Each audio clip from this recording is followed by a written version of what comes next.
الحمد لله نحمده ونستعينه ونستغفره ونؤمن به ونتوكل عليه ونعوذ بالله من شرور أنفسنا ومن سيئات أعمالنا من يهده الله فلا مضل له ومن يضلله فلا هادي له ونشهد أن لا إله إلا الله وحده لا شريك له ونشهد أن سيدنا ومولانا محمدا عبده ورسوله صلى الله عليه وعلى آله وأصحابه وبارك وسلم تسليما كثيرا أما بعد. تو جیسا کہ آپ حضرات کو معلوم ہے کہ رمضان المبارک کا رحمتوں والا مہینہ شروع ہے اور پہلا عشرہ جو ہے وہ اپنے اختتام کو ہے. تو پہلا عشرہ جو ہے وہ رحمت کا عشرہ ہے اور رمضان المبارک کا جو مہینہ ہے یہ صبر والا مہینہ ہے. اس لیے آج انشاءاللہ اللہ رب العزت کی توفیق سے صبر کے متعلق بات کریں گے.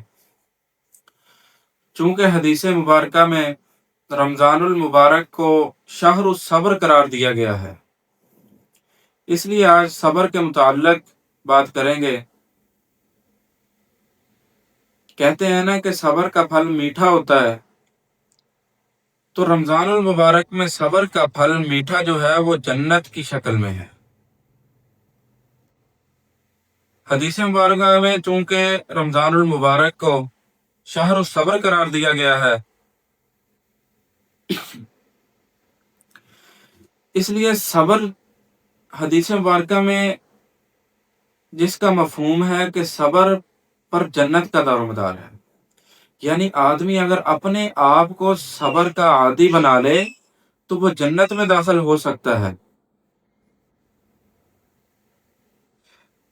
صبر کا مطلب یہ ہے کہ آدمی اپنے نفس کی خواہشات پر قابو پائے اور ان کو اللہ تعالیٰ کے لیے پامال کرے اور اس بات کی عادت ڈالے کہ جو خواہش بھی اللہ تعالیٰ کی رضا کے خلاف ہوگی میں اس پر عمل نہیں کروں گا.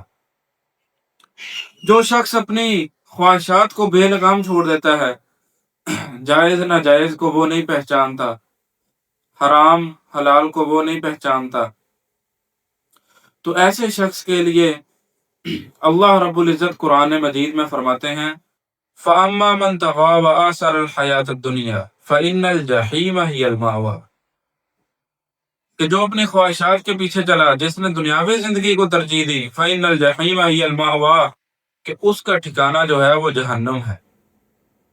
دوسرے شخص کے بارے میں قرآن کریم میں فرمایا وَأَمَّا مَنْ خَافَ مَقَامَ رَبِّهِ وَنَهَى النَّفْسَ عَنِ الْهَوَىٰ فَإِنَّ الْجَنَّةَ هِيَ الْمَأْوَىٰ، کہ جو شخص اپنے رب کی بارگاہ میں جواب دہی کے لیے کھڑا ہونے سے ڈرا اور اس کے خوف کی وجہ سے اس نے اپنے نفس کو خواہشات کے پیچھے چلنے سے چھوڑ دیا، اپنے نفس کو روکا، تو اللہ رب العزت فرماتے ہیں کہ فَإِنَّ الْجَنَّةَ هِيَ الْمَأْوَىٰ، کہ بے شک اس کا ٹھکانہ جنت ہے.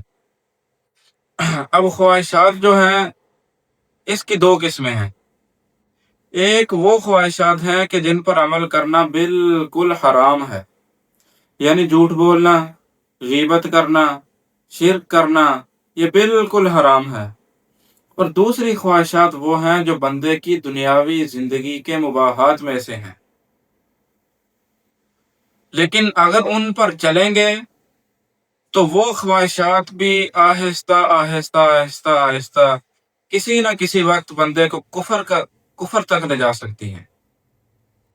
اس لیے دونوں خواہشات میں سے کسی کے اوپر نہیں چلنا چاہیے، بلکہ بندہ اپنے آپ کو صبر کا عادی بنا لے. نفس اور شیطان جو ہیں یہ بندے کو دھوکہ دیتے ہیں کہ ابھی تم جوان ہو، ابھی موج مستی کر لو، جو کرنا ہے ابھی کر لو جوانی کی عمر میں، جب بڑھاپے کو پہنچو گے تو پھر توبہ کر کے حساب برابر کر لینا. تو یہ سراسر دھوکہ ہے اور جہنم کی طرف لے جانے والی باتیں ہیں. اس دنیا میں کوئی شخص ایسا نہیں ہے جو یہ کہہ دے کہ میری ہر خواہشات پوری ہوئی ہو.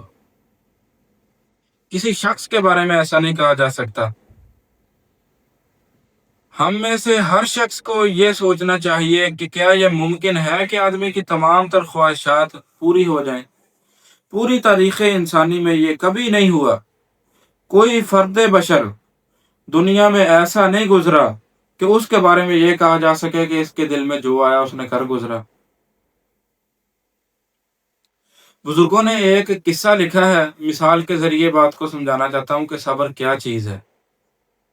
بزرگوں نے ایک قصہ لکھا ہے کہ ایک مرتبہ اللہ تبارک و تعالی نے اسرائیل علیہ السلام سے پوچھا کہ تمہیں لوگوں کی روح قبض کرتے ہوئے ترس نہیں آتا؟ تو اسرائیل علیہ السلام اللہ رب العزت سے کہنے لگے کہ یا اللہ، آپ کا حکم ہوتا ہے اس لیے میں روح قبض کرتا ہوں. بہرحال مجھے دو شخصوں پر بہت ترس آیا تھا.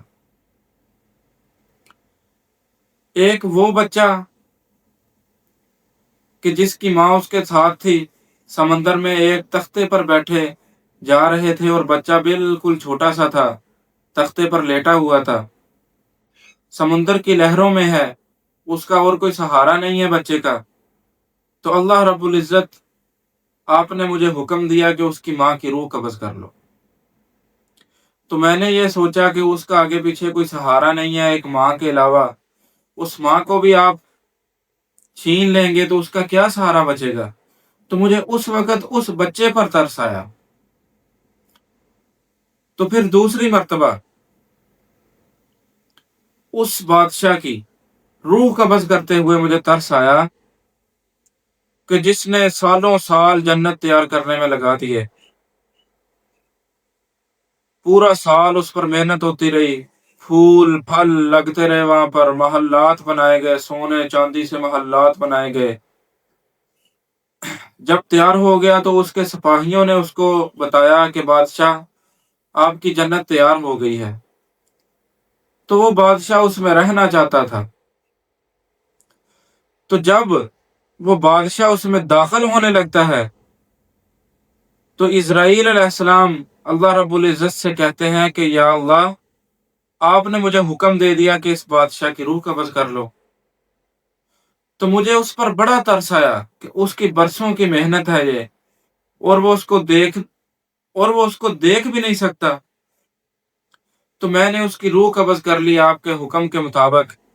تو مجھے اس بادشاہ پر بھی بہت ترس آیا. تو اللہ رب العزت فرماتے ہیں کہ اسرائیل، تجھے ایک ہی شخص پر 2 مرتبہ ترس آیا.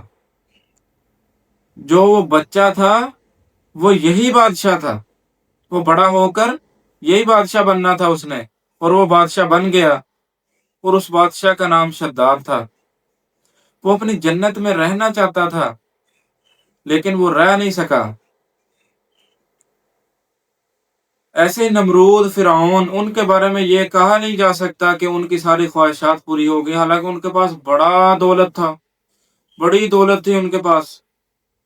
لیکن ان کے بارے میں یہ نہیں کہا جا سکتا کہ ان کی ساری خواہشات پوری ہو گئیں. یہ صرف ان کو بھی شیطان کا دھوکہ تھا اور نفس کا دھوکہ تھا کہ بڑھاپے کو پہنچیں گے تو توبہ کر لیں گے، لیکن توبہ نہیں کی. کسی کو یہ تو معلوم نہیں ہے کہ میری کس وقت آواز مجھے آ جانی ہے اللہ رب العزت کی طرف سے، کس وقت میری روح قبض ہو جانی ہے، یہ تو کسی کو معلوم نہیں ہے. اس لیے اپنے آپ کو صبر کا عادی بنانا چاہیے. اب راستے صرف 2 ہیں کہ یا تو مجبور ہو کر اپنی خواہشات سے بندہ پیچھے ہٹ جائے، ان پر عمل نہیں کر سکتا مجبوری کی وجہ سے. تو ایسی مجبوری پر اللہ تعالیٰ کی طرف سے کوئی صبر نہیں ہے، اور اس صبر پر کوئی اجر بھی نہیں ہے. وہ صبر ہے ہی نہیں، وہ تو مجبور ہو کر چھوڑ رہا ہے، وہ تو اس کی ذاتی مجبوری ہے جو چھوڑ رہا ہے. دوسری یہ ہے کہ اپنی خواہشات کو اللہ رب العزت کی مرضی کے تابع کر دے. تو اس میں صبر بھی ہے اور اجر بھی ہے. ایسے لوگوں کے لیے اللہ رب العزت نے فرمایا وَأَمَّا مَنْ خَافَ مَقَامَ رَبِّهِ وَنَهَى النَّفْسَ عَنِ الْهَوَىٰ فَإِنَّ الْجَنَّةَ هِيَ الْمَأْوَىٰ.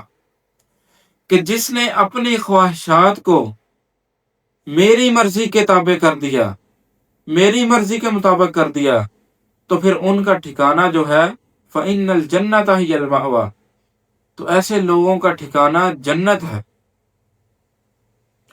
تو ہم سب کو یہی سبق ملتا ہے کہ ہم صبر کا دامن جو ہے وہ پکڑے رکھیں، اور صبر کو اپنے آپ کو جو ہے وہ صبر کا عادی بنا لے۔